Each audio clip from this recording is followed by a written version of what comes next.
Ladies and gentlemen, welcome to the Electoral Commission of South Africa, where you are today this morning. You are at the headquarters of the Electoral Commission. Welcome to the first press briefing as we build towards the 2024 national and provincial elections. This weekend, we are confronting the voter registration weekend, definitely a very exciting period. Joined here this morning, I'm joined by the Chief Electoral Officer, Mr. Simon Mabolo, sitting next to me. In this audience as well, we're joined by Commissioner Love, sitting next to Chief Electoral Officer. Next to Commissioner Love is Deputy Chief Electoral Officer, Mr. Mawetu Mosri. And then on my left, I've got South Africa is ready this weekend. Without much ado, let me welcome friends from the media. Warm welcome again back to this massive building, where we know that things happen. I'm going to hand over to the Chief Electoral Officer, Mr. Simon Mabolo, to brief the nation and to ensure that all of us are ready for voter registration weekend. Kolobe, thank you. Greetings to all. Today, the Electoral Commission declares its readiness to conduct a general registration weekend as part of the program for the preparations of the 2024 national and provincial elections. Over 2 days, on 18 and 19th November, we will welcome eligible citizens at 23,296 registration stations across our great land. The registration stations will operate between 8 and 5 p.m. on both days. Opening of all registration stations this weekend provide equal opportunity to all South Africans to access the voter registration process. Registration weekends as a modality of registration provides us by far the greatest registration yields in comparison with other methods. Therefore, we approach this weekend with a measure of expectation that this weekend will once again provide us significant registration activity. The recently released Census 2022 results indicate that our population has grown to 62 million inhabitants, with an estimated 39.7 million voting age population.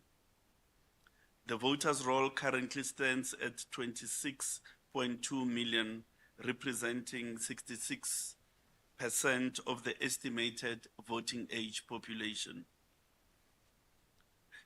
We are approaching this registration weekend informed by the national imperative to increase the coverage of the voters' roll in all its dimensions.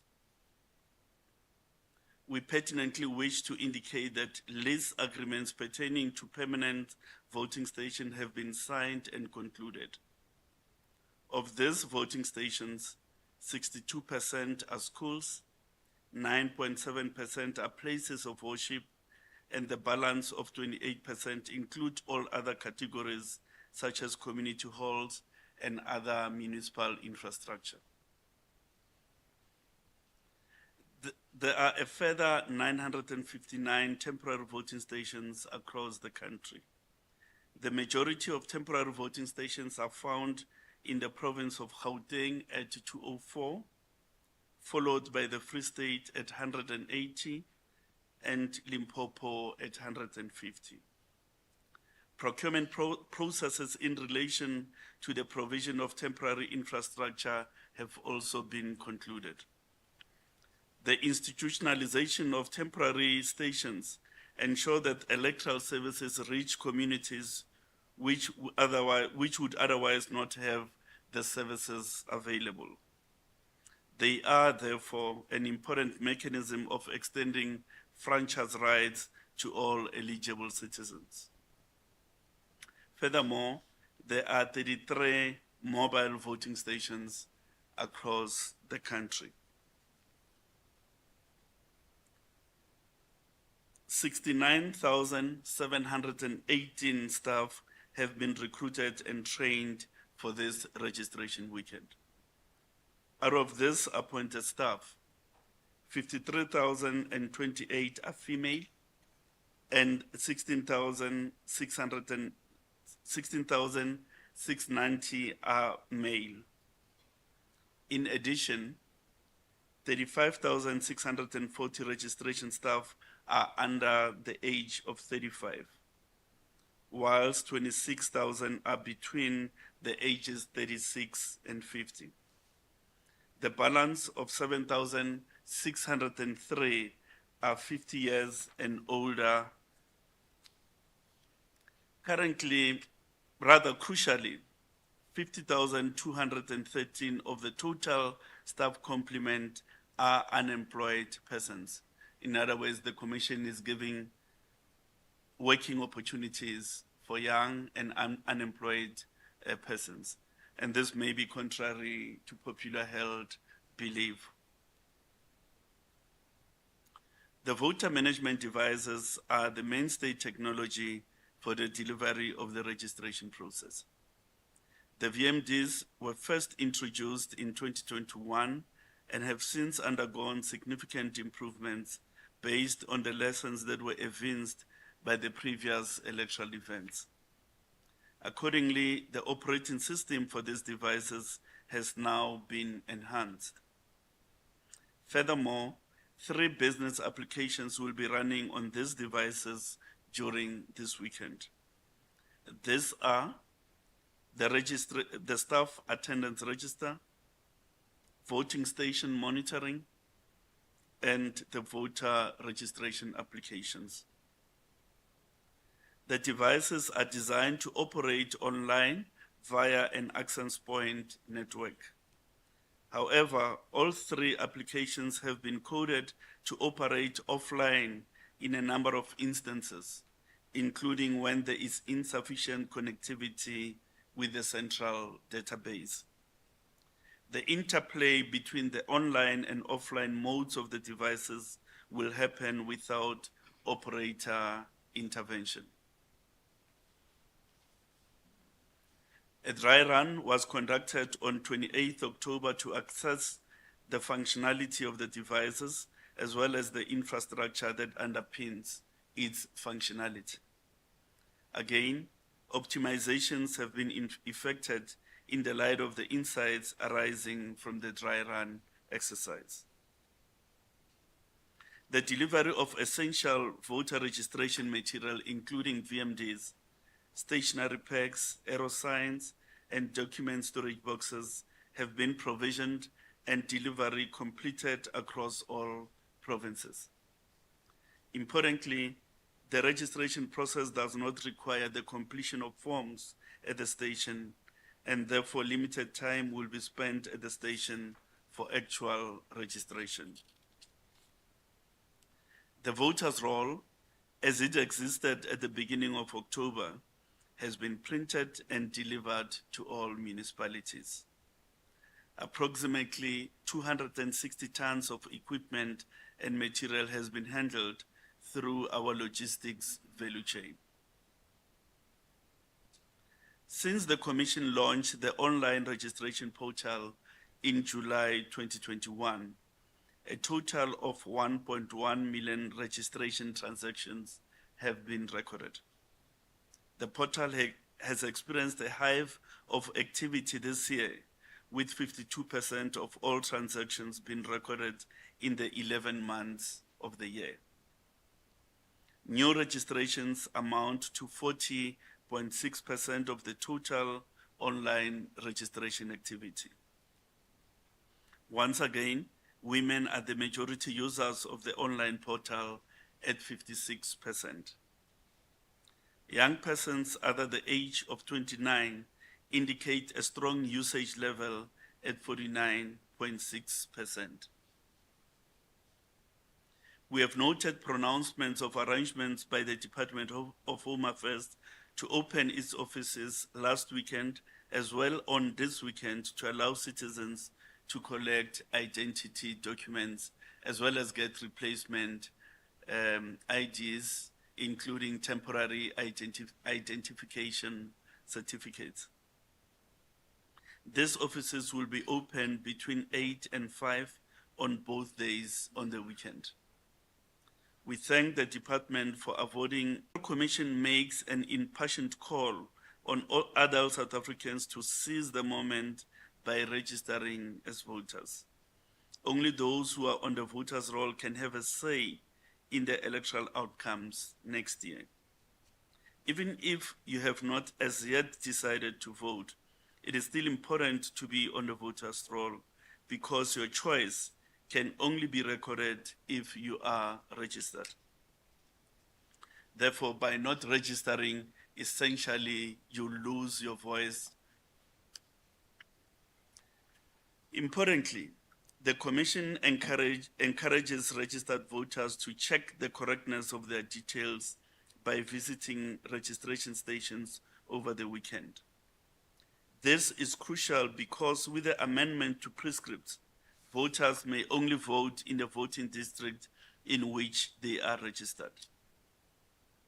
Deviation from this general rule is only available on pre-notification to the Chief Electoral Officer by a date to be regulated in terms of the election timetable. Our contact center has been activated and can be reached on 0800 11 8000. The web chat on our website has received considerable number of visitors and closely followed by our WhatsApp chat. So join the community of citizens who need more information to register by sending hi on our WhatsApp line, which is 0600 88 0000. It is your democracy, own it. Thank you. Thank you so much, CEO. Definitely this weekend, it's your democracy, own it. I'm going to open the floor for questions of clarity or any other issues. Please introduce yourself and then pose the question. Thank you very much. My name is Yanda Ngobo from Newsroom Africa. Mine is just a logistical question. So from your existing voting stations, just the close to 24,000, I'm sure by now you know which ones are the problematic ones in terms of signal or safety. What is the level of engagement with stakeholders like the police? Which areas are hotspots? And, you know, maybe cell phone networks in terms of temporary cell phone towers. Are those some of the arrangements that have been put in place? Because we know, yes, CEO, you're talking about the voter management devices, the software being updated, but we experienced those challenges in 2021. So what are the other mitigating factors that have been taken into consideration? Thank you. Sorry. Good morning, everybody. It's Natasha Puri here from SABC News. Just as a follow-up to Zianda's question, I mean, we've seen this in, you know, previous times where you have service delivery protests close to voting stations. Has the IEC engaged with police perhaps to beef up security around those voting stations? Mr. Mamabolo, you mentioned the temporary voting stations. Is this outside of the 23,292, correct me if I'm wrong, voting stations that, that will be open this weekend? Furthermore, you mentioned the issue of conducting a dry run on the weekend of the 28th of October. I know that the IEC had experienced some challenges with the voter management devices. What other challenges have you experienced, and can you assure us the issue of load shedding? Do you think that will be, you know, an issue for the IEC? Have there been contingency measures put in place, like getting yeah, thank you. You know what I'm trying to say. Thank you. Thanks. Yanda, you want to make a follow-up? Yes, sorry. Just a question of clarification. What precipitates the need to have a temporary voting station? And in terms of the infrastructure of these temporary voting stations, will it be exactly the same? Just for clarity. Thank you. Before we do the last round, CEO says that because of the changes with regard to the prescripts, voters will only be allowed to cast their vote in the voting district they are registered at. I think over the past years or electoral cycles, one would be registered in one province and they would be allowed to vote in another. The only difference, I suppose, was that they would not be given the provincial ballot if they are voting in another province. If you can just clarify here, what informs this particular decision? Do you not therefore think that for reasons beyond other people's control, somebody who find themselves in the Eastern Cape and they are registered here, you are denying them that opportunity to cast their vote fully? What informed these changes in the law? Thank you very much. Let's pause on that note. May I allow the CEO and team to respond to the questions? CEO? No, thank you very much. The issue around disruptions at registration stations, of course, within the auspices of the net joint security role players that has been established, and the responsibility of that priority committee is to look at the security of the electoral process from beginning to end. And plans have been done and agreed at that level. So it is our expectation as the Commission that the plans that have been agreed with the security establishment will be such that there are no disruptions.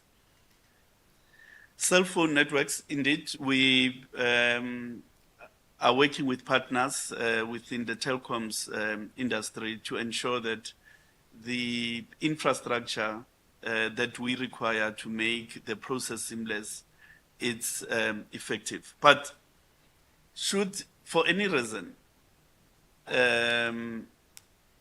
be a disruption to connectivity, that should not affect our operations, because the voter management device will then operate in an offline mode.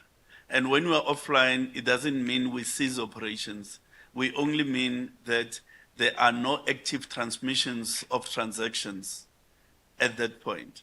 So the VMD will continue to operate in an offline mode, and at a point where it reconnects to the central database via the APN, at that point it will transmit the data into our database. So the configuration of the applications and the device are such that in an offline mode, operations will continue. No one has to wait at the station because the VMD is operating offline. Offline merely means it's recording the transactions on the local machine. What informs the need for temporary voting stations? Of course, South Africa remains a country of uneven development. There are sections of our settlements which are endowed with world-class facilities, and we are going to be using those. But there are also sections of our society where there's a dearth of public amenities, such as community halls, schools, and so on. Yet the people resident in those types of settlement are also entitled the registration process. They are also entitled the franchise right. So temporary voting stations are created to facilitate the franchise of people living in those types of communities. The dry run issues. The dry run has been a very strategic investment that the Commission has made, because absent the dry run, there would have been issues that may have arisen on registration weekend. But because of the dry run, we're able to identify those issues and take mitigation measures.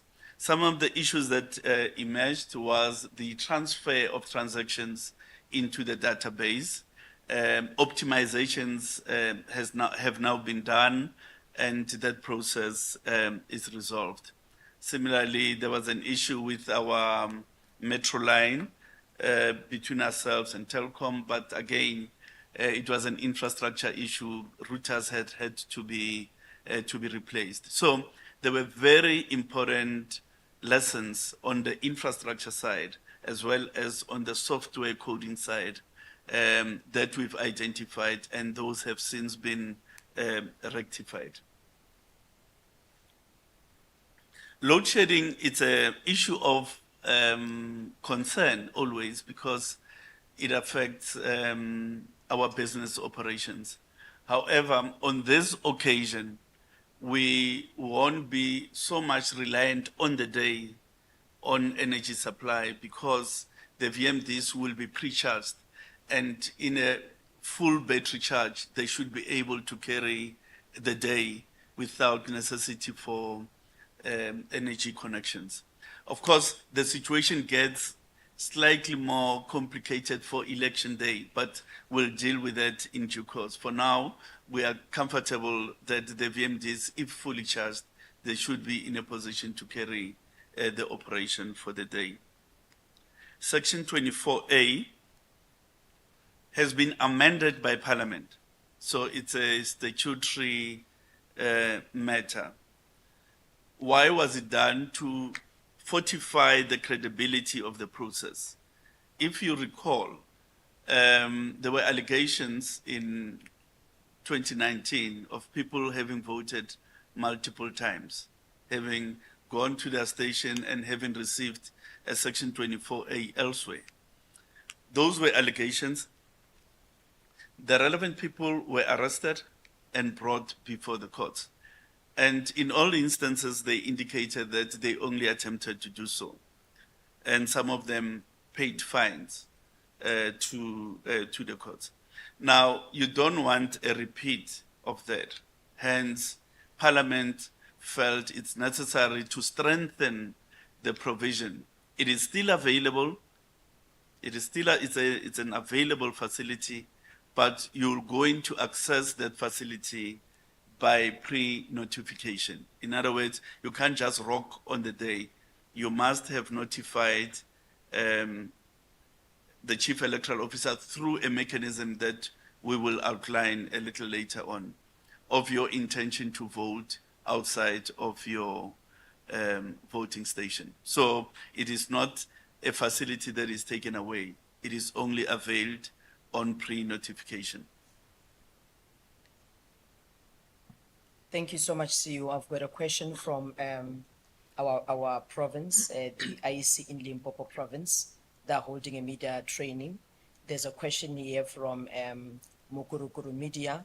How are you ensuring that minority groups and marginalized communities are adequately reached and encouraged to register? Yes, we have over 4,000 democracy education facilitators on the ground in all municipalities. Part of their responsibility is to engage with all communities through community workshops. And they are currently involved in a myriad of sessions with the marginalized groups, with women groups, with youth groups, and so on. So, and their task is to ensure that people are given the information they need to enable them to participate in the registration process and eventually in the election itself later on next year. Thank you so much, CEO. The other one from the Eyewitness News, Tabiso Goba, is asking, can the commissioner please respond to accusations from the EFF and ATM that the IEC usually hires staff from SATU? Well, the IEC has no policy to hire members of SATU. No such policy exists in the IEC. What the IEC has instead done, it has elaborated and agreed a recruitment and selection criteria with political parties. Now, the party that you mentioned has been part of those discussions, and that agreement has been reached. Now, beyond the availability and the agreement on the recruitment and selection criteria, all staff who will be working at the voting station this weekend have been taken to local party liaison committees so that if any party has a grievance against any person on those lists, they could raise an objection. And if a meritorious objection is raised, those people are removed. So that's really how open and transparent the recruitment process has been. That's one side of the equation. There's also a need to maintain a modicum of management experience within the ages of a voting station, because you can't just have unemployed people in a voting station with no management experience. In as much as you can't only have people with management experience. So it's neither this or this. It's actually finding a judicious balance between people with appropriate management skills and experience on the one hand, as well as giving opportunities for young people to gain experience. And the selection and recruitment criteria addresses that, or attempts to find that balance between those two imperatives. Thank you very much, CEO. Let me take the last round of questions before we close. Let me start with Busi and then proceed to the other colleagues. Introduce yourself and then pose the question. Thank you very much. Can you hear me? Busi Chimambe from the SABC. I think you've touched a little bit on what I wanted to ask. I wanted to find out what are some of the conversations that are being had in the party liaison committee. You have touched on the whole issue in terms of SADTU, but what are the broader issues that you are also talking about? Because you're talking about the fact that you want more people to register, and on some level, political parties have a responsibility to make sure that also happens. That's my first question. My second question has to do with the embassies voting abroad. What we're seeing this weekend, is it going to be replicated across the globe in other countries? And the other thing is, we've had a lot of very unpredictable weather. In terms of the weather this weekend, are you prepared for any eventuality? Obviously, you can't predict the weather, but you have. Do you have any ways of contingency? Those are my questions. Is there any other question before we respond to that? My name is Norman Masungwini from City Press. You spoke about the activities on the online registration portal.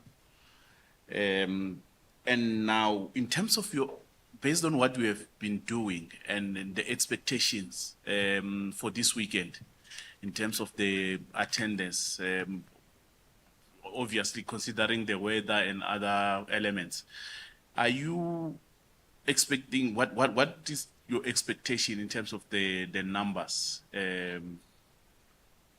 of people that can maybe turn out? And also the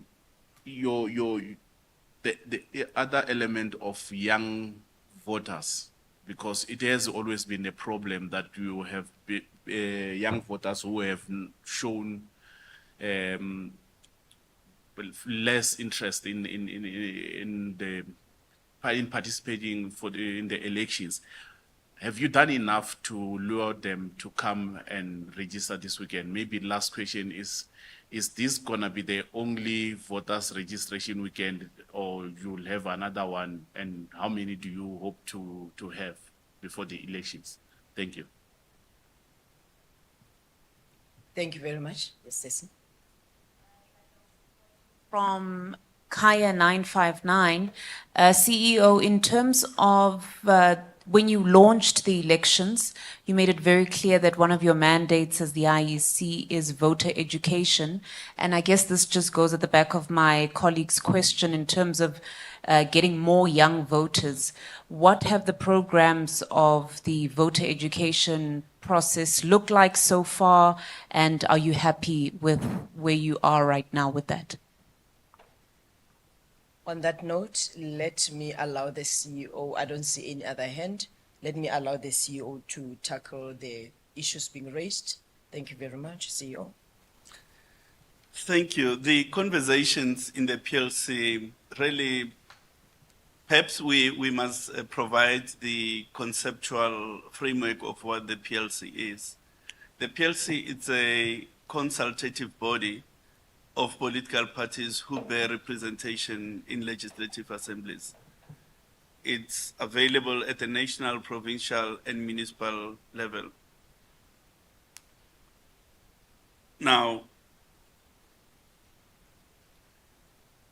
its role is not to make determinations about the electoral process. That is vested in the Commission. But the role of the PLC is to advise the Commission so that the Commission can take factors that the PLC raises into account when they finally make determinations.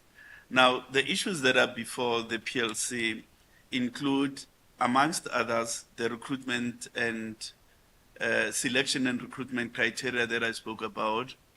It involves looking at the list of voting stations to look at the appropriateness of the location of a voting station vis-a-vis the boundary of a voting district, is to look at suggested presiding officers. And in fact, if they feel that a presiding officer has a high political profile in a particular locality, then they can raise an objection. But the PLC also discusses proposed regulations and other legislation.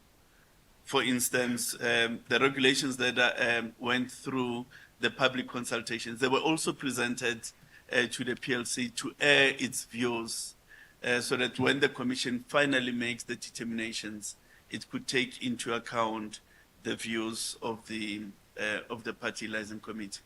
But the PLC also plays a very important conflict management role.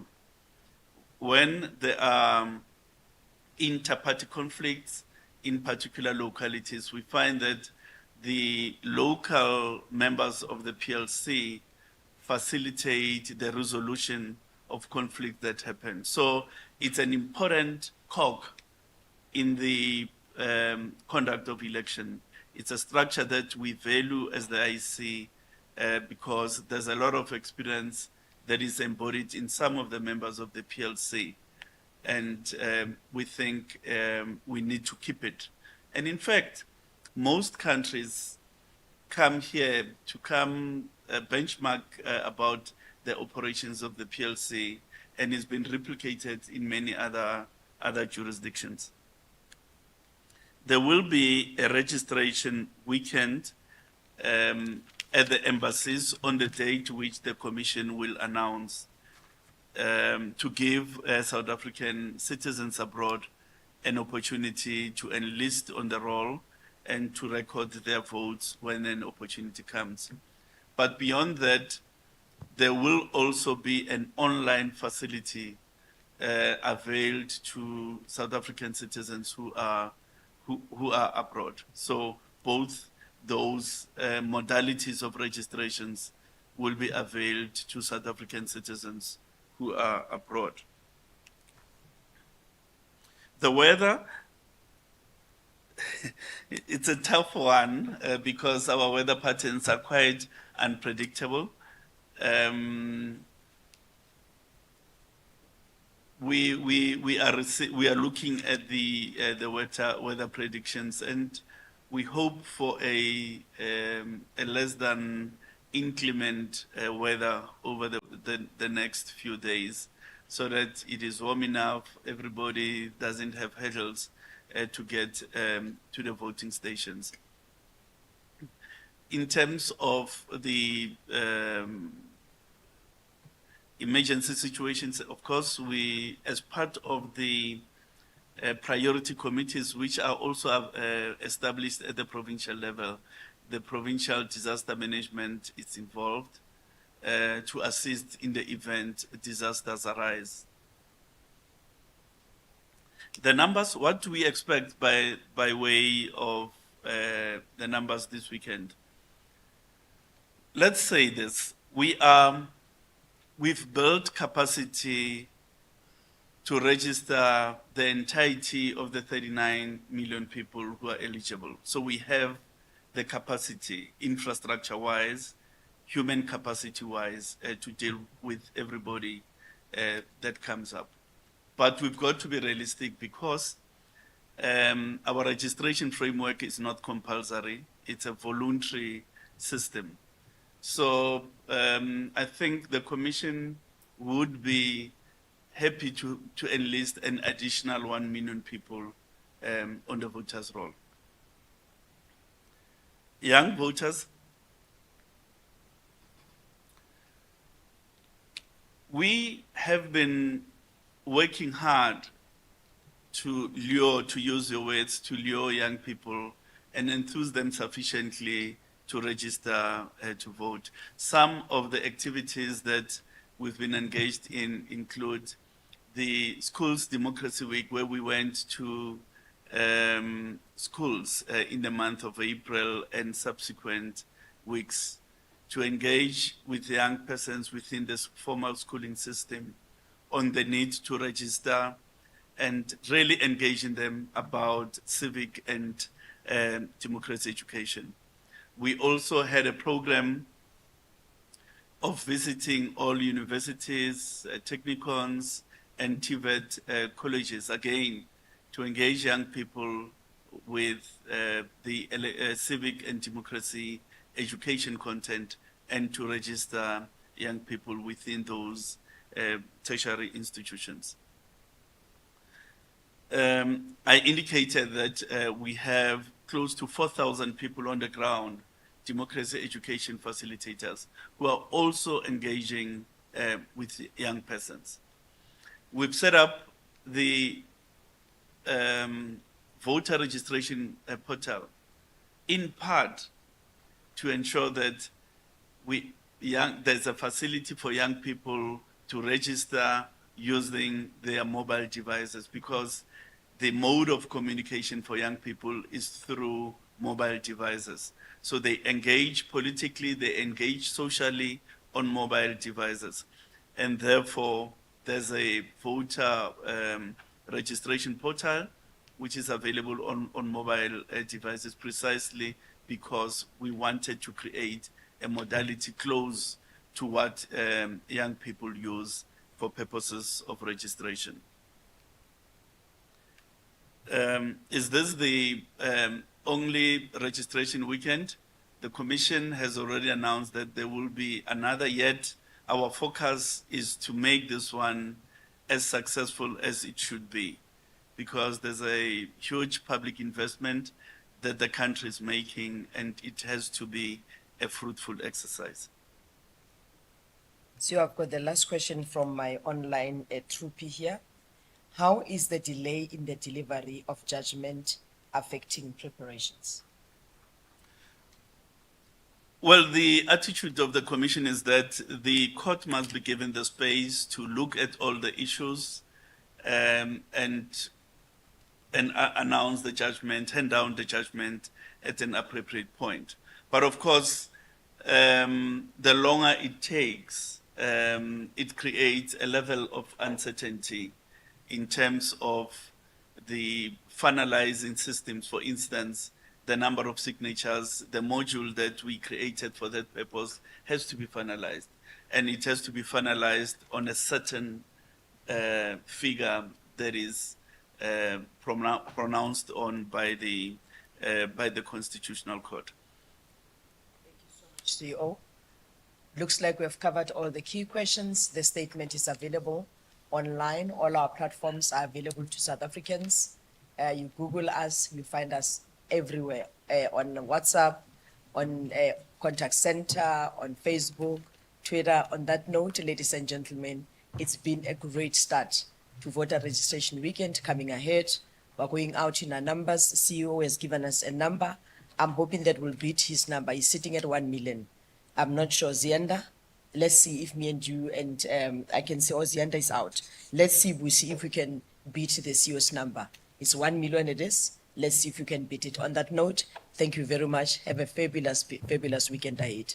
Thank you very much. Thank you, Team IEC. Thanks, Lars.